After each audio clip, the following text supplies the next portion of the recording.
Hola, ¿qué tal amigos? Bienvenidos a mi canal. Soy el Dr. William Pinzón, neurólogo veterinario. En el día de hoy vamos a hablar de la diabetes.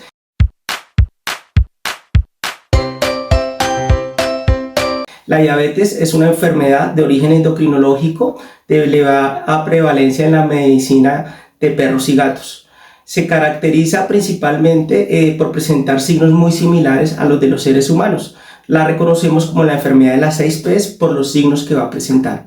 El primer signo que podríamos ver en nuestros pacientes es la poliuria, que se caracteriza porque los pacientes van a orinar más. El segundo signo es la polifagia, que se caracteriza porque el paciente come de una manera exagerada y por más que le demos de comer siempre permanece con hambre. El tercer signo clínico es la polidicsia, donde los pacientes van a incrementar su consumo de agua. Son aquellos pacientes que pueden beber 3 o 4 litros de agua cada 2 o 3 horas y siempre mantienen con sed. El cuarto signo que podríamos ver es la pérdida de la visión, lo cual podemos advertir por la presencia de cataratas, sobre todo en pacientes caninos. El quinto signo que empiezan a manifestar es alteraciones en la marcha, donde podemos ver una marcha que llamamos una marcha plantígrada, en la que los pacientes no apoyan lo suficiente sobre la palma o la planta del pie totalmente, sino que empiezan a hacer una marcha un poco angulada, apoyando los huesos del carpo y del tarso. Para el diagnóstico de esta patología vamos a referirnos a ver pacientes con incrementos de glucosa en ayunas y acompañado de los anteriores signos que les acabé de mencionar. Adicionalmente son pacientes que pueden tener glucosuria, que es la presencia de glucosa en la orina, o también la presencia de cetonas o cuerpos cetónicos en la orina, que es lo que denominaríamos cetonuria. Esto es debido a que se incrementa el metabolismo de las grasas, se destruyen esas grasas y se empiezan a acumular esos cuerpos cetónicos en la orina. Es importante también tener especial atención en los pacientes felinos, ya que los gatos como especie, como individuos pueden generar incrementos de azúcar por el simple hecho del estrés, por lo cual debemos también apoyarnos en otras mediciones de laboratorio que son la fructosamina, que nos da un promedio de los 8 a 15 días anteriores de los niveles de glucosa en el paciente felino. Importante también, y cabe resaltar, que se debe hacer el diagnóstico diferencial, porque hay otras causas que pueden generar hiperglicemia y no ser diabetes propiamente dicha, entre las cuales tenemos enfermedades endocrinológicas como el hipercortisolismo, el hipotiroidismo, el hipertiroidismo y la acromegalia. También pueden haber enfermedades de tipo infeccioso o inflamatorio, tipo virus de inmunodeficiencia felina, virus de leucemia felina o algún tipo de neoplasias. También pueden ser pacientes que estén cursando con pancreatitis y eso genere los incrementos de glicemia. Otro punto especial en el que debemos poner bastante atención es individualizar cada paciente, ya que los pacientes obesos, la grasa puede generar resistencia a la insulina, que básicamente lo que quiere decir es que la insulina no funciona bien en el cuerpo y genera esos incrementos de azúcar tan exagerados en nuestros pacientes. Y la otra condición que llama la atención son las perras, las hembras que están enteras. Por la acción del ciclo estral, cuando se produce la fase luteal, se genera una hormona llamada progesterona, que podríamos decir que es también antiinsulínica. Por eso debemos tener especial atención con estas otras comorbilidades que podrían ayudar a confundir el diagnóstico de diabetes. Para el control de la diabetes canina y felina, vamos a utilizar la mnemotecnia de la palabra médico y vamos a utilizar cada una de sus letras para poder abordar un área específica del tratamiento de esta enfermedad. La primera letra sería la letra M y se refiere a algunos medicamentos que se utilizan para el manejo de esta patología. En perros especialmente utilizamos la metformina. La recomendación que doy al respecto de esta medicación, si se las ordenaron, es que empecemos con una dosis baja. Usualmente lo que yo hago es que den un cuarto de la dosis del total que se va a prescribir y sucesivamente vayan incrementando la dosis hasta completar la dosis total y la damos en horas de la noche. en aras a evitar efectos adversos como es el vómito y la diarrea. En gatos podemos utilizar la glipsida, que es un hipoglicemiante, pero también tiene algunos efectos adversos, como son bajas de azúcar, alteraciones en la vesícula biliar y también puede haber un poco de anorexia en los pacientes. Estos medicamentos deben ser manejados con especial atención y la glipsida se daría simplemente si el tutor se muestra renuente o no quiere iniciar el tratamiento con la insulina. La segunda acción que vamos a usar utilizando la letra E es la E de ejercicio. El ejercicio lo denomino como el medicamento natural. Ya está demostrado que el ejercicio disminuye los niveles de colesterol y triglicéridos, bajan la presión arterial y mejoran los niveles de glucosa en sangre. Las recomendaciones que doy para el ejercicio es que hagamos 30 minutos diarios de un ejercicio moderado. Cuando digo moderado puede ser una caminata en terreno llano que no vaya a exigir bastante al paciente. Vamos a hacer 30 minutos diariamente y un mínimo de 150 minutos a la semana. Quiere decir esto que no podemos dejar de hacer 2 días, dejar de hacer ejercicio en nuestras mascotas. La otra recomendación que les puedo dar es que si se va a hacer un ejercicio bastante extenuante, de alto impacto, lo que yo personalmente recomiendo a mis pacientes es disminuir la dosis de insulina a la mitad o a 1/3 de la dosis habitual que se le está manejando. Siempre ofrezco una fuente de energía como es una fruta con un bajo índice glicémico como lo es una manzana. Doy una media manzana antes del ejercicio, 1 hora aproximadamente, y 1 hora después del ejercicio doy la otra manzana para que el paciente de pronto no se nos vaya a descompensar. Otro ejercicio que también me gusta recomendar bastante a mis pacientes es la natación, porque pues incluye el movimiento de todos los músculos del cuerpo y genera tonificación a nivel muscular. La tercera acción que vamos a hacer para el control integral del paciente diabético es el manejo de una dieta. Una dieta que sea recomendada y prescrita por tu médico veterinario de confianza, que se debe caracterizar por ser baja en grasas, en carbohidratos y elevada en fibra. Esta dieta es la recomendada por la AAHA, la Asociación Americana de Hospitales de Animales, y se caracteriza porque nos va a ayudar a disminuir la absorción de glucosa, va a incrementar la sensibilidad a la insulina y va a hacer que pierda el peso. Para hacer la transición de esta dieta con respecto al alimento que le estás dando al paciente cotidianamente, lo debemos hacer de una manera transicional. ¿Qué quiere decir eso? Que debe ser lento, más o menos aproximadamente en el término de 8 días, mezclando pequeñas cantidades del alimento prescrito para la diabetes con el alimento que el animal come rutinariamente. Y más o menos en los 8 días, alrededor de los 8 días, el paciente debe estar comiendo la totalidad del alimento formulado por tu médico veterinario de confianza. Si el paciente no quiere consumir esa dieta, podemos agregar agua caliente para que las croquetas se expandan y saquen los vapores de carne y estimulen el olfato del gato y el perro, y así él lo puede ingerir. La palabra es humedecir y quiero ratificar bastante eso, porque si se agrega mucho contenido de agua caliente a las croquetas, va a quedar como una papilla o una sopa y el paciente muy difícilmente se va a comer el alimento con esta consistencia.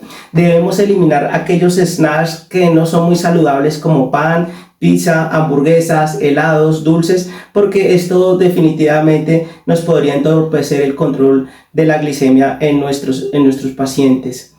Es importante también medir la cantidad de alimento que el paciente por raza y por especie debe comer, porque un exceso de alimento podría estarlo llevando hacia un sobrepeso, y ya les había explicado anteriormente que la grasa como tal puede causar resistencia a la insulina.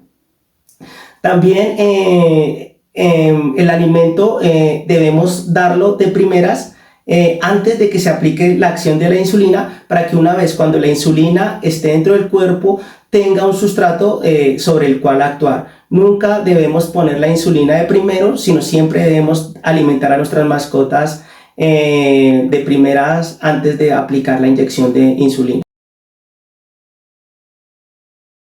La cuarta letra que toma bastante importancia en el control del paciente diabético es la I de insulina.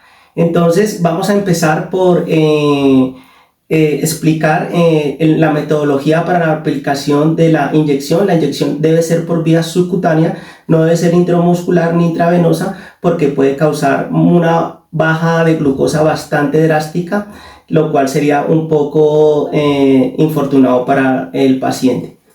Voy a utilizar este modelo para explicarles la técnica de inyección subcutánea. Es una inyección que vamos a colocar debajo de la piel en un ángulo de 45 grados. Retiramos el protector de la aguja, levantamos la piel y en ángulo de 45 grados vamos a aplicar la inyección. Aspiramos para verificar que no estamos en un vaso sanguíneo y no poner el medicamento a través de la vena, y procedemos a la aplicación de la inyectología. Retiramos y simplemente dejamos que el medicamento haga efecto. Previamente se debe haber desinfectado el área con alcohol, y si vas a utilizar lo que llaman lapiceros o pen o plumas, el consejo que les puedo dar es que debemos dejar el esfero, o sea la aguja, dentro del paciente más o menos 5 segundos, porque es un poco demorada la salida de la insulina. Entonces, si la sacamos muy rápidamente, no va a entrar el medicamento en nuestro paciente. Debemos utilizar las jeringas adecuadas al tamaño de nuestros pacientes. Eso va a estar influenciado por la cantidad de insulina que va a formular el médico veterinario tratante, y sobre todo de acuerdo al tamaño del paciente. No es lo mismo tratar un gato de 5 kilogramos que un gran arnés de 80 kilogramos. Esa insulina debe ser correctamente refrigerada entre 2 y 8 grados centígrados. No debe ser expuesta a la luz, ni debe ser, cuando la saquemos del refrigerador, no debe ser agitada vigorosamente, porque se puede desnaturalizar el efecto de la droga y no causar el efecto de control del azúcar. Lo que vamos a hacer básicamente es, cuando la saquemos de la nevera, de la parte del refrigerador, vamos a hacer suavemente un calentamiento de la misma, girándola suavemente, más o menos aproximadamente durante 40 segundos, para que se calienta y no duela mucho cuando la vayamos a aplicar este medicamento a nuestro paciente. Algo que también es importante aclarar acá es que siempre vamos a manejar las dosis que el médico ha prescrito. Nunca vamos a colocar más ni menos. Un ejemplo que siempre me preguntan bastante en consulta es: ¿qué hago si olvidé la aplicación de una inyectología? Lo que debe hacer es continuar con la siguiente dosis en el horario preestablecido por el médico tratante. Lo que nunca se debe hacer es doblar la dosis de insulina. Me explico. Si la dosis de insulina son 0.5 unidades y no las puse a las 8 de la mañana y voy a poner la otra dosis a las 8 de la noche, no voy a colocar una unidad completa, sino voy a colocar otra vez es solamente 0.5 unidades, porque si se dobla la dosis se puede generar algo que llamamos hipoglicemia, que simplemente es la baja del azúcar, en la que los pacientes van a estar un poco apáticos, aburridos, van a empezar con temblores, pueden estar en decúbito, o sea, quedan postrados, y pueden hasta sufrir convulsiones y hasta la muerte. Si esto llegase a pasar accidentalmente, si se aplica una dosis extra de insulina, lo que vamos a hacer es poner un poco de miel dentro de la cavidad oral para que haya un sustrato sobre el cual esa insulina pueda actuar.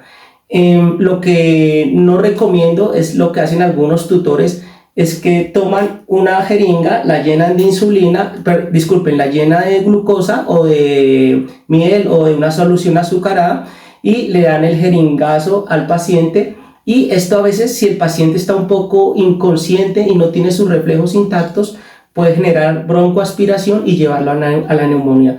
Por lo cual prefiero simplemente que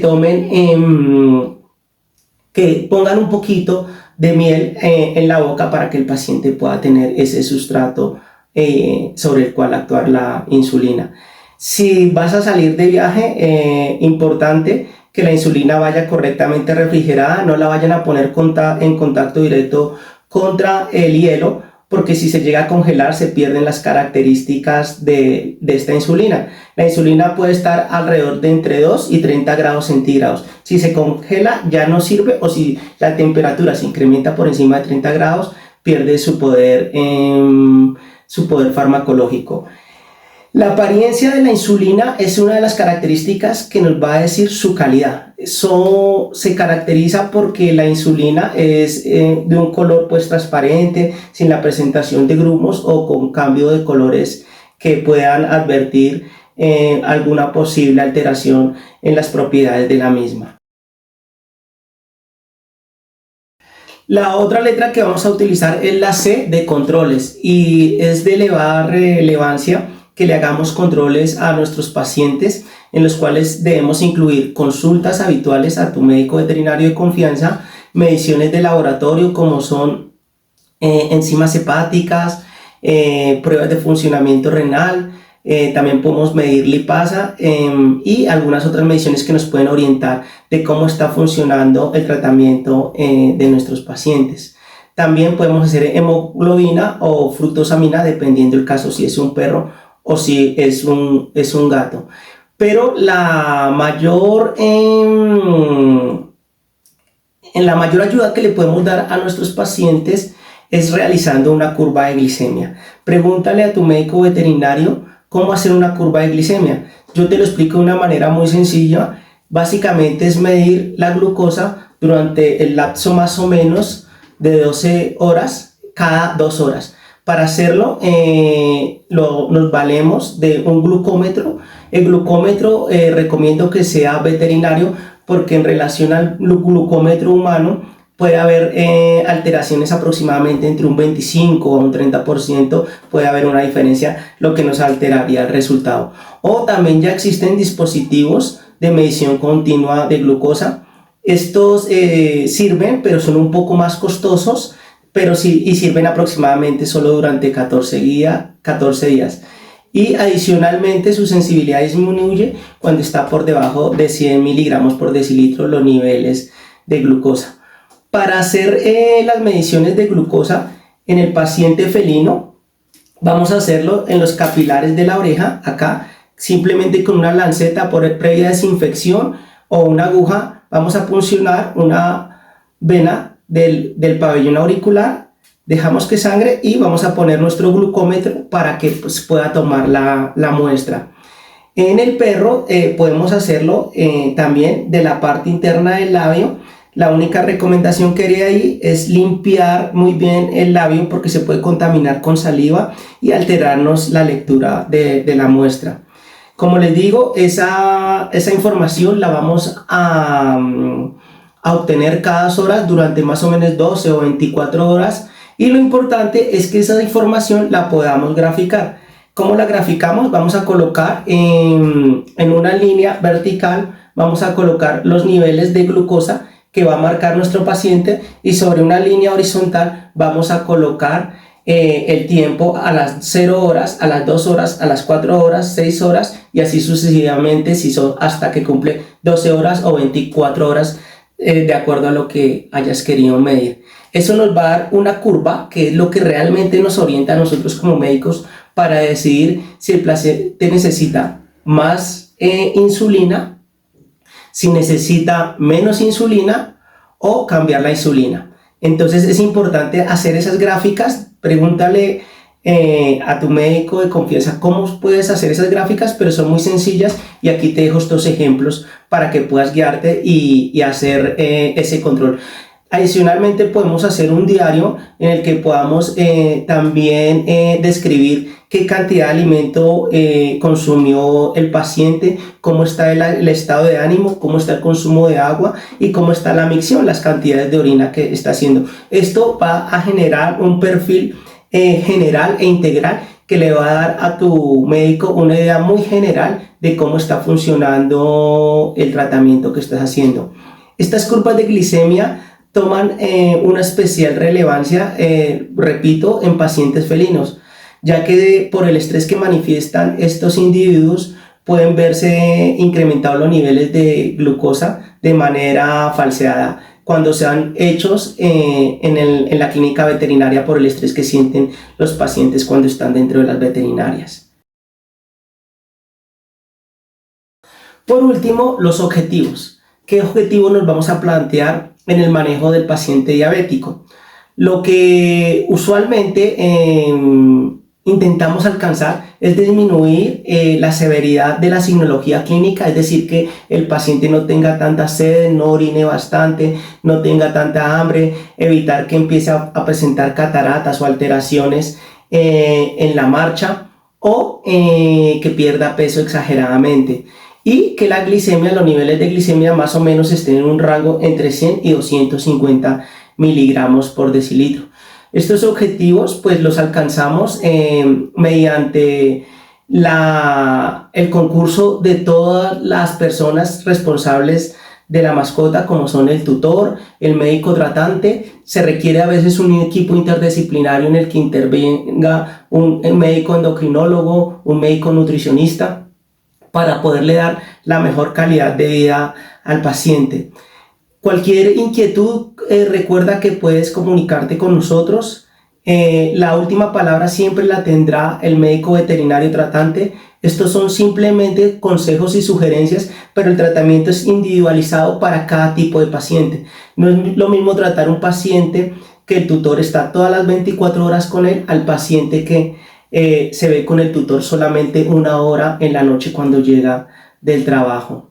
Si te gustó este contenido, dale like, suscríbete en nuestro canal en YouTube, síguenos en nuestras redes sociales, Facebook, Instagram y TikTok. Si deseas agendar una consulta, comunícanos a nuestro WhatsApp o llámanos al número telefónico que aparece a continuación. Gracias.